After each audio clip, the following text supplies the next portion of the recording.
When we look at the workforce today, the market, it feels less like a smooth curve and more like a seismograph. Right. Volatility is just the new normal. It absolutely is. And yet, so many businesses are still relying on these old headcount plans. Exactly. The old formula, last year's staff plus, some estimated growth percentage. And that kind of plan is it's fundamentally broken. It's static in a world that is anything but. Well, and it misses the biggest, most corrosive element to any business plan, right? Attrition. Not the one. Sure. Unanticipated turnover. It drains your recruitment budget. It erodes all that institutional knowledge you've built up. It undermines projects, and yet most companies are still just reacting. They wait for the resignation letter to land on their desk. Exactly. So today we're doing a deep dive into the strategic solution for this. We're talking about the shift from that reactive model to an agile, proactive kind of workforce forecasting. We're going to unpack how companies are starting to use advanced analytics, and specifically AI, to anticipate the future. To predict who is likely to leave and when. Essentially, yeah.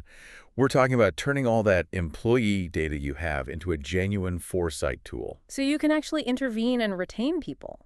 Or at least plan the backfill long before they start polishing their LinkedIn profile. That's the goal. Okay, so traditional planning it's simple numbers.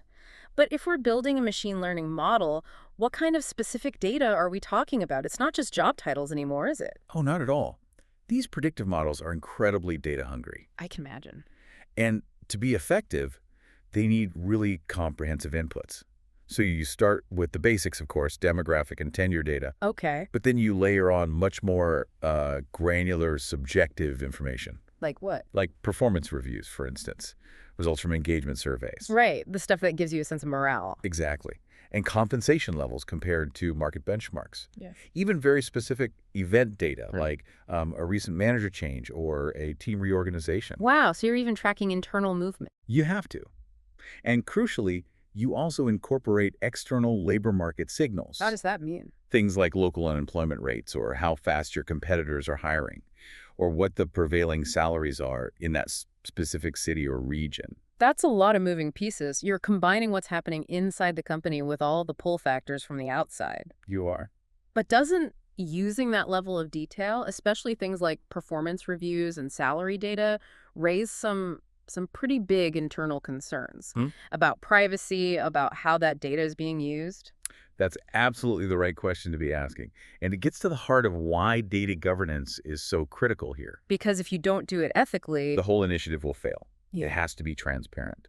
But when used correctly, the model processes all those variables to find these hidden patterns that signal future behavior. And the output it's not a crystal ball, right? It doesn't say this person will leave on Tuesday. No, not at all. It's about probability.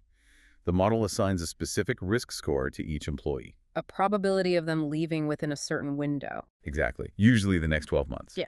Then workforce planners can aggregate those probabilities across teams or departments to get a really solid estimate of their anticipated attrition. Which totally changes the game from just guessing to actually predicting. So, okay, let's walk the listener through how that works. How does that probability score translate into a real adjusted headcount plan? Well, it's a pretty clean adjustment process that just overrides that old static plan. Okay. A traditional plan calculates your gross headcount needed. That's just your current staff plus whatever growth hires you want for the next year. Simple addition. Right. But the strategic part happens when you take that gross number and you subtract the projected attrition, the number that comes right out of your AI model. And what's left is your net hiring need. Your net hiring need. Yeah. And that number is it's drastically more accurate. It's realistic because it accounts for the holes are about to open up. So you're not just budgeting for growth hires, you're budgeting for replacement talent before the person has even thought about resigning. That feels so much more efficient. It is. And then you could add another layer. Which is? Skills planning and internal mobility. For instance, say the model flags that your highest risk group are all engineers with a very specific niche skill set. Okay, a critical team. Right.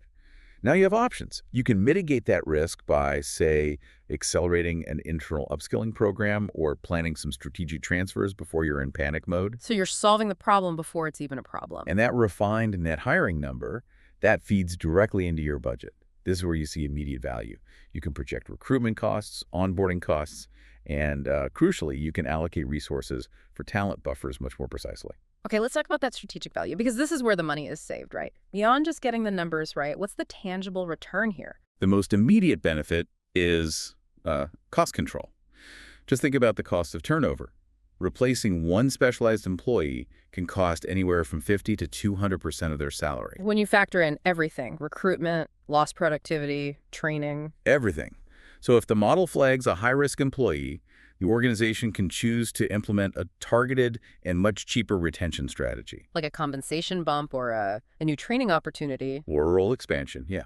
Even if you only save 10 high-value employees a year that way, the cost savings can easily justify the whole project. So it's not just about flagging people who might leave. It's really about driving a better talent supply chain overall. You know exactly when and where you need to hire or train or redeploy talent. Absolutely. You're aligning your headcount strategy perfectly with your skill demand and your actual business goals. It sounds like it fundamentally shifts HR. They go from being this, supportive, administrative function to a strategic, data-driven partner in the business.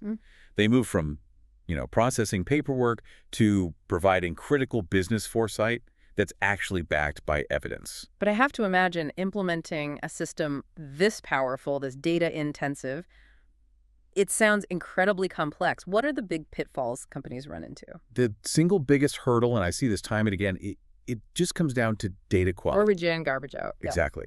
These models need reliable, clean, integrated data. But so many organizations still have these fragmented HR systems. Right. Data is siloed in the core HR system, and then more data is in a separate learning platform or hidden away in some ancient spreadsheet. You've got it. Yeah. And if that input data is unreliable, the model's output is going to be useless. That fragmentation issue is huge. If you can't trust what you're feeding the machine, the entire strategy just collapses. Then you have the cultural challenge, specifically around trust and fairness. You mentioned the privacy concern earlier, and that is very real. Of course. Employees would be uneasy knowing their personal metrics are being analyzed like this? Understandably so.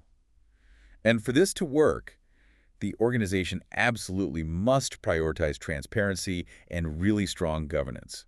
Management has to explain how the model is used. And emphasize that it's a planning tool for the business. And a feedback mechanism for HR, not a spying tool on individuals. What about the risk of the model just automating past biases? If, certain teams have historically been under-resourced or certain groups marginalized, wouldn't the model just learn to predict higher turnover there without fixing the real issue? That is the most critical, nuanced point of this entire discussion. Because you could just end up reinforcing bad patterns. You could. An unchecked model might just highlight high-risk employees so you can throw a retention bonus at them. Treating the symptom, not the disease. Precisely. It ignores the possibility that the model is simply confirming that you have bad management or that poor working conditions are the actual root cause of the attrition. So you have to audit the model's predictions. You have to audit them and compare them against qualitative feedback. That internal check is it's non-negotiable. So let's assume a listener is convinced. They're ready to make the leap to predictive planning. What's the practical roadmap for getting started? It really begins with building the right foundation. And that means you have to assemble a cross-functional team. Not just an HR project. No. You need HR expertise, of course, but also data scientists, key business stakeholders, and IT all at the same table. If IT and HR aren't perfectly aligned, the data cleanup will fail before it even starts. And once that team is built, I imagine defining the scope is next. Are we just predicting attrition, or are we going all the way to a full headcount forecast? Yes, define the use case. Then comes the real heavy lifting. The data management.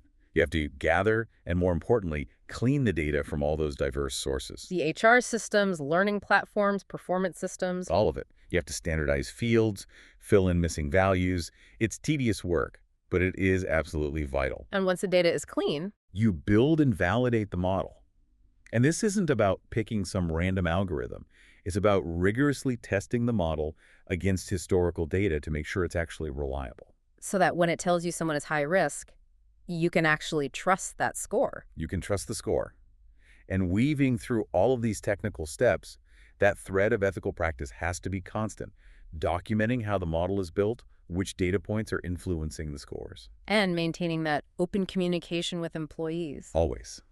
To synthesize all this for you, in this kind of hyper-competitive labor market, planning your headcount without anticipating attrition is it's really like steering a ship with a blindfold on. That's a great way to put it. By adopting these predictive models, organizations get the precision and agility they need to align their headcount, their skills strategy, and their talent, supplied directly with their business goals. It moves planning from an annual chore to a strategic, continuous function. So the promise is clear. It's smarter forecasting, immediate cost savings, a more resilient business strategy. But the real ongoing challenge here seems to be cultural. The long-term effort is in sustaining that ethical governance and alignment to maintain employee trust. It is. That's the marathon, not the sprint. And we'd encourage you to really consider the immediate steps your organization would need to take just to overcome that initial data fragmentation. Because without a clean, unified data foundation, that predictive future, it's always going to remain just out of reach.